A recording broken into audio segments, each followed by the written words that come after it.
Assalamualaikum warahmatullahi wabarakatuh. Salam sejahtera bagi kita semua. Nah, teman-teman, kita balik lagi nih ke perpajakan 2, yaitu ke pertemuan 4 untuk perhitungan PPh orang pribadi karyawan. Nah, sebelumnya itu kita udah bahas tentang PPh OP ya. Sekarang kita masuk ke orang pribadi karyawan. Itu bagaimana? Nah, di sini lebih ke SPT 1770 SS.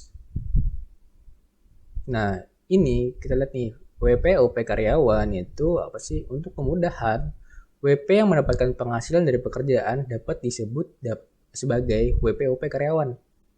Karyawan ini menurut KBBI, orang yang bekerja pada suatu lembaga, kantor, perusahaan, dan sebagainya dengan mendapat gaji atau upah pegawai pekerja.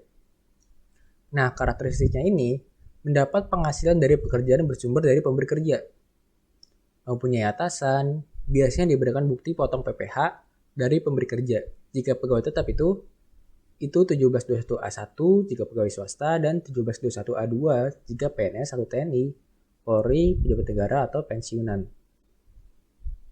Nah, contohnya ini untuk WPOP karyawan. Ada pegawai, PNS, TNI, Polri, pegawai BUMN, manajer di perusahaan minyak, karyawan di restoran asing, direktur PT, kepala gedung di supermarket terkenal. Nah, ini ada keterangan lebih lanjut nih. Jika akhirnya dia membuka toko sendiri, maka masuk ke dalam kategori usaha, bukan karyawan. Karena kan kalau punya usaha sendiri, dia jadi yang atasannya. Sedangkan kalau kategori karyawan itu harus ada atasan. Terus lulusan perguruan tinggi yang bersertifikat akuntan yang menjadi staf di kantor akuntan publik. Nah, jika dia membuka praktik akuntansi sendiri, maka dia masuk ke dalam pekerjaan bebas. Lulusan yang punya izin notaris tetapi menjadi pegawai di kantor notaris. Jika sama aja nih kayak atas nih, kalau punya kantor sendiri, dia masuk kategori pekerjaan bebas. Pensiunan PNS yang mendapatkan uang pensiun rutin tiap bulannya, dan lain-lain. Nah, ini yang bukan karyawan, yaitu pengemudi ojek online, YouTuber, pedagang nasi uduk, konsultan hukum, artis yang tidak punya ya, jadi intinya itu yang tidak punya yang di sini, yang tidak ada karakteristik di sini ya. Mendapat penghasilan dari pekerja sumber dari pemberi kerja, mempunyai atasan. Nah, kalau misalkan tidak ada ini, maka dia itu bukan karyawan, gitu aja sih gampangnya. Nah, ini SPT itu ada 3 gitu. Ada SPT 1770S, 177SS, dan SPT 1770.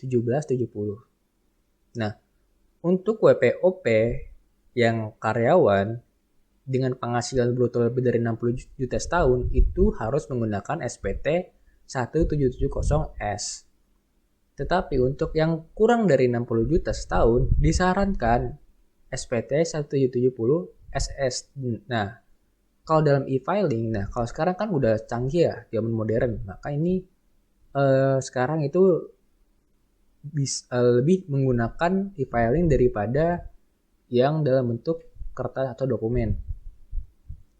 Nah, untuk non karyawan sendiri, yaitu usaha atau pekerjaan bebas, itu bisa jadi ada juga penghasilan dari pekerjaan, itu dari SPT 1770. SPT terlengkap memuat untuk usaha, pekerjaan bebas, penghasilan lainnya. Jadi ini lengkap banget gitu. Nah, WPOP yang sumber penghasilan dari pekerjaan lainnya, final, dan usaha pekerjaan bebas menggunakan SPT 1770. Nah, karyawan yang menerima penghasilan final dan atau penghasilan lainnya diperlakukan dalam kelompok karyawan selama tidak memperoleh penghasilan dari usaha dan atau pekerjaan bebas. Untuk perhitungan penghasilan netonya harus sesuai dengan sumber penghasilan tersebut.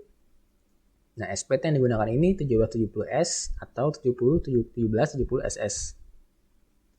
Nah, contohnya ini PNS menerima gaji dan tunjangan, honorarium, terus hadiah memenangkan lomba membuat malas organisasi. Terus pegawai swasta ada gaji dan tunjangan, hadiah undian, keuntungan jual emas batangan, dan lain-lain. Nah, ini bagaimana bila karyawan yang menerima penghasilan dari usaha dan atau pekerjaan bebas diperlakukan dalam kelompok usaha atau pekerjaan bebas, meskipun juga menerima penghasilan dari pekerjaan. Untuk perhitungannya, penghasilan netonya harus sesuai dengan sumber penghasilannya. Terus SPT-nya ini harus menggunakan 1770. Terus PNS ini sama aja, cuman bedanya ada penghasilan dari berjualan batik, ada usaha pegawai swasta, bedanya juga ada penghasilan dari acting di sinetron gitu. Nah, dengan kata lain, jika WPOP mempunyai usaha atau pekerjaan bebas, maka harus menggunakan SPT 1770. Tidak boleh menggunakan 7070S atau 1770 SS. Meskipun dia memiliki penghasilan dari pekerjaan juga. Jadi, untuk konklusinya, itu berarti karyawan kalau misalkan mempunyai ada PPh final, maka menggunakan 7070S. Sedangkan untuk karyawan yang menerima penghasilan dari usaha dan atau pekerjaan bebas itu harus menggunakan 1770. Tidak boleh menggunakan yang S ataupun SS. Nah, bagaimana yang WPOP karyawan kurang dari 60 juta setahun penghasilan brutonya? Yang dimaksud dengan penghasilan bruto di sini adalah penghasilan tidak final sebelum dikurangi dengan pengurang penghasilan bruto. Tidak termasuk penghasilan final, penghasilan yang bukan objek pajak. SPT tahunan PPh yang digunakan adalah formulir 1770SS. Meskipun sebenarnya boleh menggunakan 1770S. Dokumen utama yang digunakan untuk mengisi SPT ini adalah bukti potongan PPh, yaitu A1 dan A2. Itu dengan A1 dan A2 itu maksudnya swasta ataupun PNS. Masih ada kemungkinan yang kurang bayar, terutama jika terdapat penghasilan lain. Jika kurang bayar, tidak ada kewajiban angsuran PPh pasal 25 untuk tahun pajak berikutnya. Nah, untuk file SPT 1770, ciri khasnya itu hanya ada satu lembar. Itu kan kenapa sangat singkat, itu karena sangat sederhana gitu. Tidak ada tempat untuk zakat atau sumbangan, cuma total saja, tanpa perincian, tidak ada daftar susunan keluarga, tidak ada tempat untuk angsuran PPh pasal 25 yang telah dibayarkan. Jadi ini untuk LS sendiri itu sangat singkat sekali gitu. Cuman ya total-totalnya aja. Nah, ini contohnya. Contohnya ini dokumen SS-nya nih, bagaimana katanya. Nah, di sini ada NPWP, nama wajib pajak. Nah, tahun pajaknya ini kita isi nih tahun berapa. Terus, misalkan ada SPT pembetulan, misalkan ada pembetulan ya, maka kita centangin itu. SPT pembulan keberapa gitu kan, misalkan 2020 2021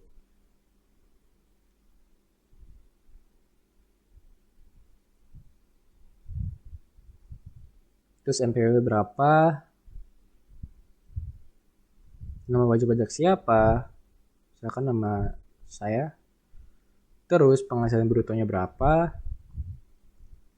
Nah, ini kan penghasilan bruto dalam negeri sehubungan dengan pekerjaan dan penghasilan neto dalam negeri lainnya. Berarti langsung penghasilan netonya berapa, pengurangannya berapa, terus penghasilan tidak kena pajak itu berapa. Nah, TK-nya TK berapa nih?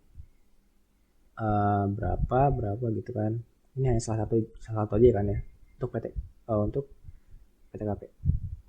Terus penghasilan kena pajak itu 1 dikurang 2 dikurang 3, terus pajak pasar terutang dan seterusnya. Terus ada penghasilan dikenakan PPh final dan dikeluarkan dari objek pajak, tinggal kita masukin aja ke sini. Terus daftar harta dan kewajiban, jumlah keseluruhan harta yang dimiliki pada akhir tahun pajak dan jumlah keseluruhan kewajiban atau utang pada akhir tahun pajak gitu. Nah, ini contoh bukti potong 1721 A1 untuk yang swasta ya kalau nggak salah. Tuh. Untuk contoh kasusnya, hitungannya. Kita langsung ke sini aja kok ya.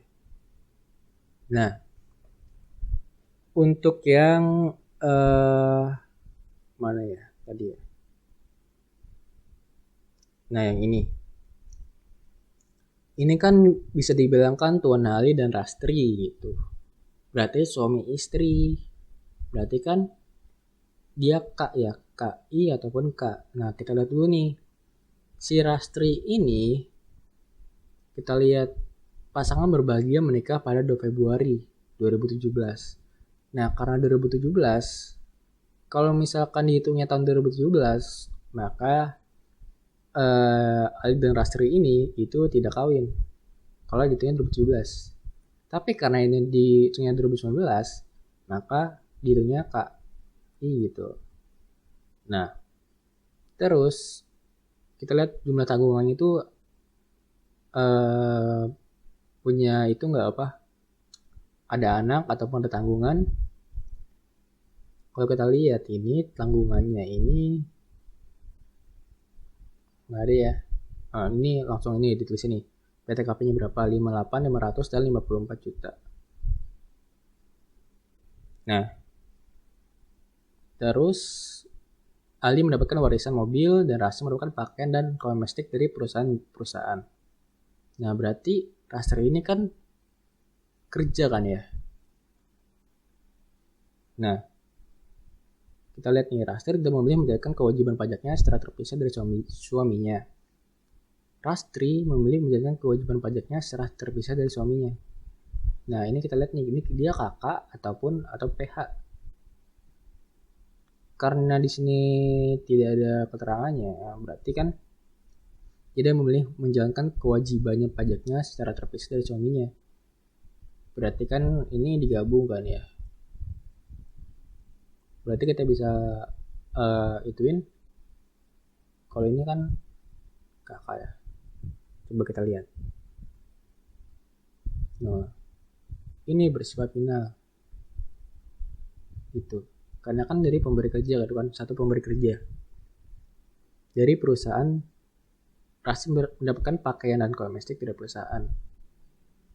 Nah, mungkin ini nggak dikasih tahu lebih lanjut gitu kan ya. Tapi kita bisa simpulin kalau Rastri ini bekerja gitu dan mendapatkan penghasilan. Berarti kan ini nggak tahu kan pemberi kerja itu dari berapa jumlahnya, tapi karena di sini bersifat final, berarti ini dari satu pemberi kerja aja. Nah, terus di sini jawaban bagian A kasus kedua. Di sini berarti kan, nah ini lebih dijelasin lebih lanjut nih. Ini kakak gitu. Nah,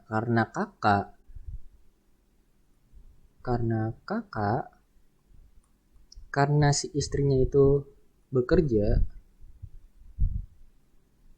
dari satu pemberi kerja,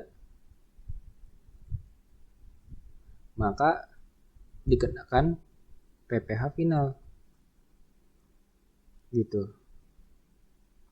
Karena kakak ya. Sedangkan bila PH atau MT ini kan ada tertulis, sedangkan ini tidak tertulis ya.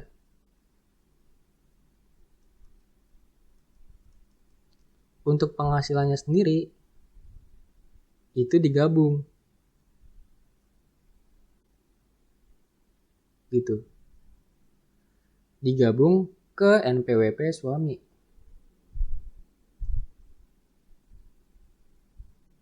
Nah, nanti dihitungnya secara proporsional gitu.